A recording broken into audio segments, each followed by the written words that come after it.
চালের বাজার মোটামুটি কম কম আছে, কম হলেও এখন মোটামুটি তারপরেও মালের গুণগত মানের তেমন একটা ভালো না, মিডিয়াম মালের মিডিয়াম দাম আর কি। মোটামুটি যা আছে বাজার তারপরেও কম আছে, হয়তো বাজার আরো কমতে পারে। মালের আমদানি বেশি কিন্তু আমরা ক্রেতা কম। এখন যে ভালো মাল আছে এটা 69 টাকা কিনতেছে, যেটা হোয়াইট গোল্ড, যেটা ভালো ব্যান্ডের মাল এটা কম দামি আছে, এটা কম দাম কম। ব্যান্ডের মাল এগুলো মালও ভালো, দামে ভালো, এটা 69 টাকা। দেখলে একটু কম দামি মাল আছে, পালকি ক্যাঙ্গারু, এগুলো দাম কম, 66-65 টাকা কেজি। চালের তো বর্তমান বাজার অনেক নিম্নমুখী। ইন্ডিয়াতে বাজার বেশি, বাংলাদেশে বাজার কম, মানে এখন এমন পর্যায়ে চলে গেছে বাংলাদেশে চাল নেওয়ার মতো কোনো লোক নাই।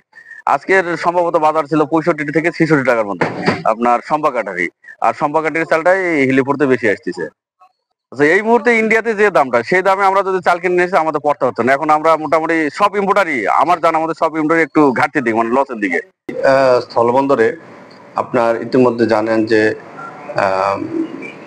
12ই আগস্ট থেকে চাল আমদানি হচ্ছে। তো 12ই আগস্ট থেকে 27শে আগস্ট পর্যন্ত আপনার 847টা ভারতীয় গাড়িতে আপনার নন বাসমতি বয়েল রাইসের পরিমাণটা হলো 36,819 মেট্রিক টন।